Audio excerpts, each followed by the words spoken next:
Hi, I'm Don, and this is The Hobbyist Geek.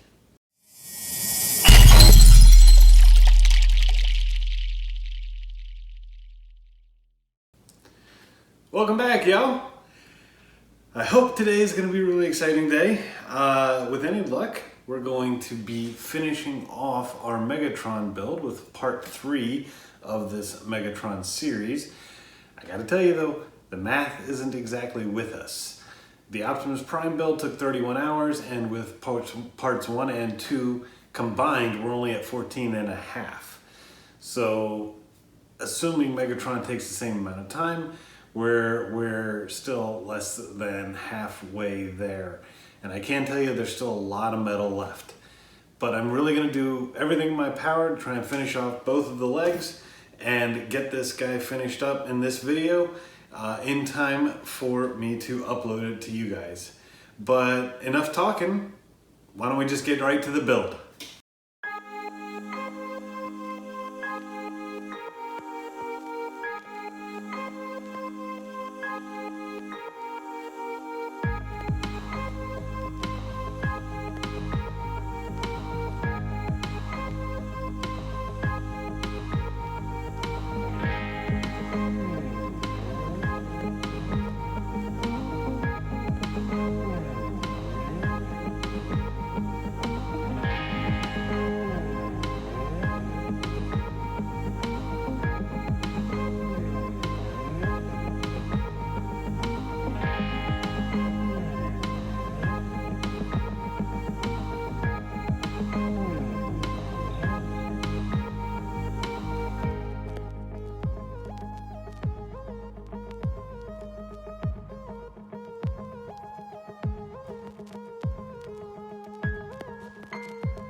And here we are with the assembled legs, and these guys were really difficult to assemble. Now they are mirror images, so we really only need to look at one of them.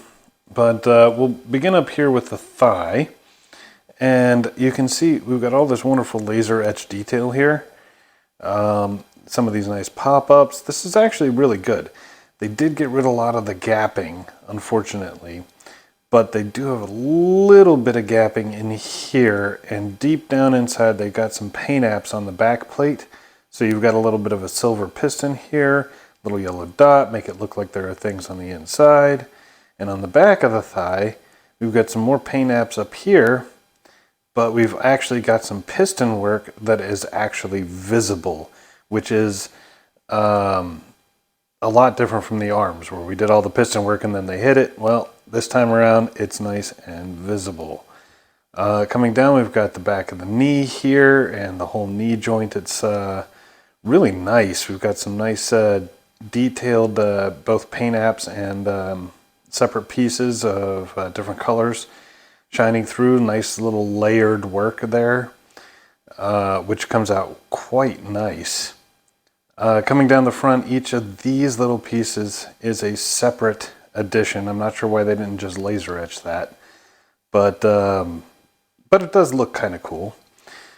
On the inside, these were a nightmare to put together, but they are all in place, and it adds a nice little 3D texture.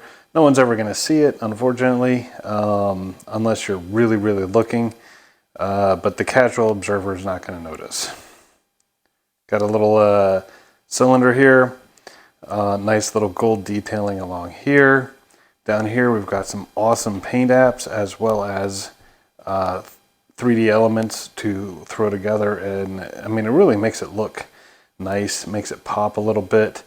On the back, we've got this excellent piston work here going all the way down to kind of show how the leg would function, which is pretty freaking awesome. I like this mesh detail here, and we've got these like thruster looking things here. Little grill plate here. On this side, again with the mesh detail, which is really nice. And each of these is a different piece. These were a bit of a pain to put together, but not as much as these. These 4 cylinders and the caps on each side, that's 12 separate pieces. Very tiny. All of them had to be rolled, folded, manipulated. It's pretty bad. But we managed to get them all in there, which is good. Got this nice fin detail going on here. And then we get to the foot. Now the foot, I don't like so much. It looks fine. It really does. You can see there's some paint app detail in there that no one will see because of the way the foot will sit.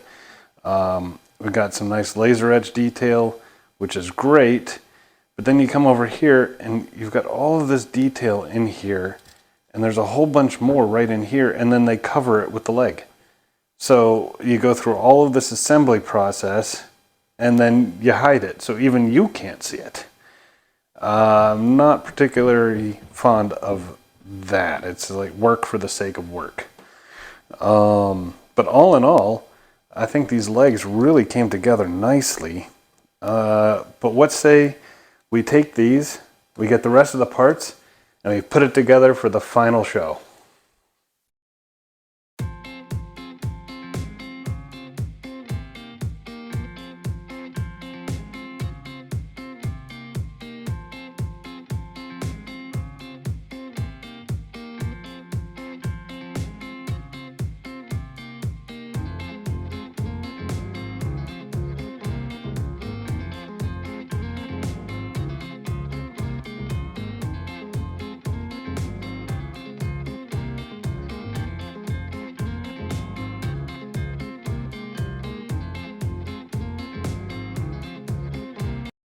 And here he is, fully assembled Moo model G1 Megatron. This guy is awesome. I absolutely love this guy. In fact, there's very little here that I don't like about this model. Obviously the shine, wonderful. The detail, amazing. The legs are a little too close together to see all the detail that's on the inside of the leg, just like the stuff that's hidden at the bottom of the leg here. So, you know, frankly, there's several areas where I think they added detail when they really didn't have to, but I'd rather have more detail than less in a case like this. If you followed along, you already know my critiques on the individual little bits. Obviously fully assembled. He really makes for an imposing figure here. It's just freaking incredible. I haven't yet looked at the exact amount of time it took, but the legs, at least the first leg, took about 5.5 hours. So guessing 11 hours for both legs on the build, plus the 14.5 from before. So you're looking at, 30, 31 hours, about the same as Optimus. Excuse me. Wow, that was really bad math there, wasn't it? More like 25 to 26 hours, so a little less than Optimus. But when you add in cutting out all the pieces, and this guy did have more pieces, it actually does add up to about the same amount of time. So, I mean, if you're planning on doing something like this, make sure you plan out a good 40, maybe even 50 hours, depending on your skill, to get this thing done. But he is absolutely massive. So why don't we get right into the size comparisons? Kicking things off with size comparison next to MP36 Masterpiece Megatron. Just like with the Optimus build, he's slightly smaller, but just about Masterpiece scale. Obviously a bit thicker in the limbs, and in my opinion, he definitely looks better than MP36, just from, a cool factor. And here he is next to the original Metal Earth Megatron. And much like in the Optimus case, really not much to compare here. And here he is with the Premium Series Boba Fett and the Standard Series Iron Man, dwarfing both figures, clearly. And last but not least, here he is next to the Moo model Optimus Prime. And he is definitely bigger than Optimus, just very slightly, but bigger. So he does scale quite well to the G1 cartoon. I am thoroughly impressed with this series so far. I can't wait to do more. I really hope you enjoyed the video. If you did, please remember to like, share, and subscribe, and I will see you next time. Have a great day.